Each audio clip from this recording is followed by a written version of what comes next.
Hello everyone, खमा खड़ीसा। Welcome back to my new video. Friends, आप सभी लोगों का मेरे चैनल में स्वागत है। आई होप आपकी पढ़ाई अच्छे से चल रही होगी। पूरा मन लगाकर पढ़ाई कर रहे होंगे, ऐसी मैं आपसे उम्मीद करती हूँ। बात करते हैं कि मैंने अपनी नई स्ट्रेटजी आपको बताई थी कि हाँ, अब हमें किस तरह से पढ़ना है। तो सिर्फ ज्यादा पढ़ना जरूरी नहीं होता है, बल्कि हमें किसी भी टॉपिक को, किसी भी सब्जेक्ट को, किसी भी सिलेबस को सही तरीके से, सही रणनीति से पढ़ना जरूरी होता है हमारे लिए। तो फ्रेंड्स, अगर आपका भी किसी एग्जाम में सिलेक्शन नहीं हुआ है और आपके मन में भी ये सवाल चल रहा होगा कि हाँ, अब मुझे दोबारा से कैसे शुरुआत करनी है, कैसे मुझे सही रणनीति बनानी है, कैसे मुझे पढ़ना है, कितना मुझे पढ़ना है, कैसे किस तरह से हमें मैनेज करें अपनी पढ़ाई को, ताकि कि हम सिलेक्शन जो है वो सुनिश्चित कर सके। और मैं भी आपके साथ में अभी इसी स्टेज पे हूँ। आज मैं कुछ बातें जो है वो खुद से डिसाइड कर रही हूँ, साथ में आपके साथ में शेयर कर रही हूँ। फ्रेंड्स, आपको कहना चाहूंगी, इस बार जो है मेरा फोकस सिर्फ पढ़ने पर नहीं होगा, बल्कि सही तरीके से, सही रणनीति से पढ़ने से होगा। जैसे आपको मैं कहना चाहूंगी, जैसे मैंने 6 महीने पढ़ाई की है ना पहले। जैसे मैं आपको बताती हूँ, हम मान लो कि हम कोई भी एग्जाम की तैयारी करते हैं तो उसको 6 महीने देते हैं। वैसे में ज्यादा टाइम में हो जाता है कई बार।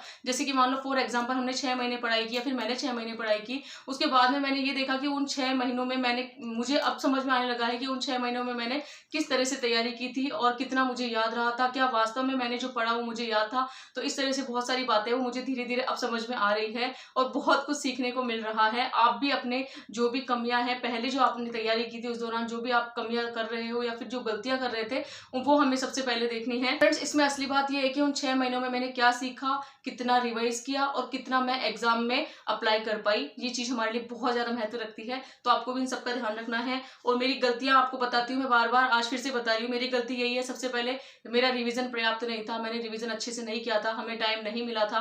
दूसरी गलती मेरी है कि जो भी मैं टेस्ट दे रही थी ना, तो बस उसका उसी वक्त थोड़ा सा आंसर देख रही थी, साथ में जो व्याख्या होती है। लेकिन ऐसे नहीं कि हाँ, उसके कारणों को जाने किस वजह से मेरा क्वेश्चन गलत हुआ है। वैसे मतलब उसका मैंने एनालिसिस बिल्कुल नहीं किया, क्योंकि हमारे पास वक्त बहुत कम था, आप अच्छे से जानते हो। यहाँ तक कि हमने तो एमसीक्यू भी पूरे नहीं पढ़ पाए थे हम, और एग्जाम आ गया था। अब मैं उन सभी से मैंने क्या सीखा है, क्या मैं डिसाइड कर रही हूँ। और आज आप सभी के जितने भी थोड़े बहुत कमेंट्स हैं, ऐसे तो वीडियो बड़ा हो जाएगा, लेकिन जितने कमेंट्स हैं वो आज मैं आपको देना चाहूंगी। कमेंट्स में उनके रिप्लाई, कुछ ऐसी कमेंट्स है जिनका मुझे रिप्लाई देना जरूरी मैं समझती हूँ, क्योंकि बहुत सारे एस्पिरेंट है कहीं ना कहीं थोड़ी सी उलझन में फंसे हुए रहते हैं। मुझे बिल्कुल अच्छा नहीं लगता है जो लोग मेरे वीडियो देखते हैं, मुझसे जुड़े हुए हैं, मेरे चैनल से जुड़े हुए हैं, वो किसी भी कंफ्यूजन में रहे। बस मैं ये चाहती हूँ कि हमेशा हमें पढ़ते रहना है, चाहे धीमी गति से, चाहे तेज स्पीड में, लेकिन हमें पढ़ते रहना है। तो फ्रेंड्स, फाइनली मैंने खुद से क्या डिसाइड किया वो आपके साथ में शेयर करना चाहती हूँ। एक तो नया पढ़ना है मुझे अपना रिवीजन जो है वो हमेशा करना है, शुरू से रिवीजन करना है, बाद भर नहीं छोड़ देना है। तीसरा, जो मॉक टेस्ट देंगे हम उसका एनालिसिस करेंगे कि हाँ, हमने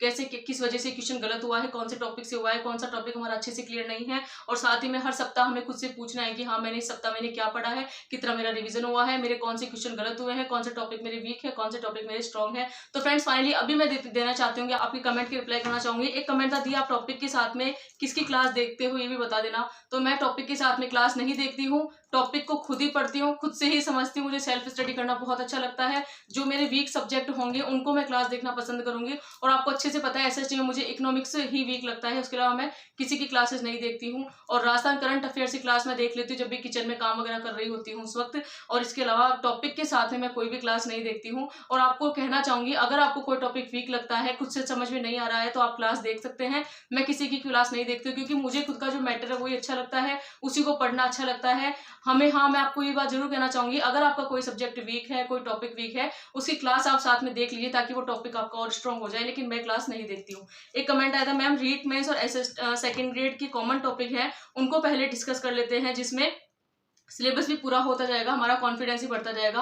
आपकी बात बिल्कुल सही है। हमें रीट मेंस के और सेकंड ईयर की जो भी एसएसटी की कॉमन टॉपिक है, उनको मैं एक पेज में लिखूंगी और आपके साथ में शेयर करूंगी। और हम उन टॉपिक को सबसे पहले करेंगे, ताकि हमारे कुछ टॉपिक है वो अच्छे से कंप्लीट हो जाएंगे। और दोनों जो हम तैयारी कर रहे हैं रीट मेंस की और सेकंड ईयर के साथ में, हमारा कॉन्फिडेंस लेवल बढ़ेगा। ये आपकी बात बहुत सही है और हम इस बात को अप्लाई भी करेंगे। तो एक कमेंट और आया था, दी रीट प्री का पेपर देना है, आप प्लीज बुक बताइए। मैंने रीट प्री की पहले बुक बताई थी आपको सबसे पहले क्या करना है, उसमें हमारे पास में साइकोलॉजी आती है, तो मेरे पास में धीर सर की बुक है, साइकोलॉजी की बहुत अच्छी बुक है। तो रीड प्री के लिए साइकोलॉजी की धीर सर की बुक है। इसके अलावा हिंदी के लिए हम पढ़ सकते हैं, जो भी आपके पास बुक को पढ़ सकते हो आप। अगर आपके पास में सब्जेक्ट एक संस्कृत है या फिर इंग्लिश है, तो आप उसमें या तो इंग्लिश के लिए भी आप जो भी आपके पास बुक है वो पढ़ सकते हो। मेरे पास बता दूंगी मैं, मेरे पास में संस्कृत था तो संस्कृत में राम कुमार सर हैं, राम कुमार सरस्वती ऐसी कुछ सर की बुक थी, बहुत अच्छी बुक लगी मुझे, उनसे ही मैंने संस्कृत पढ़ी।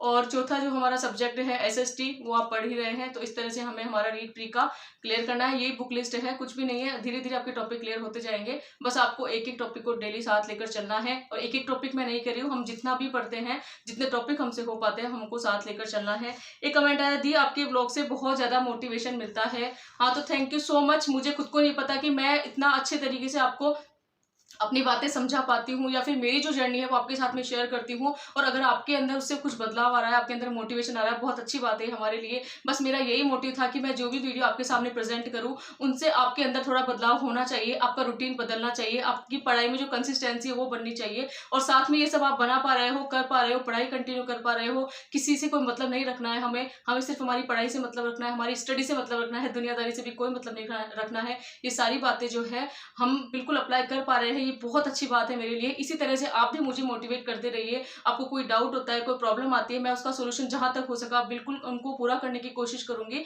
और जो भी मेरे सजेशन होते हैं, खुद के अपने सजेशन, वो आपको आपके साथ में शेयर करने की कोशिश करूंगी। यहाँ पर मैं अपनी स्टडी जर्नी शेयर करती हूँ, बुक्स आपके साथ में शेयर करती हूँ, साथ में हम मोटिवेशन बातें भी करते हैं, जिससे कि हमारा कॉन्फिडेंस लेवल कभी टूटे नहीं, खुद पर हमारा विश्वास बना रहे।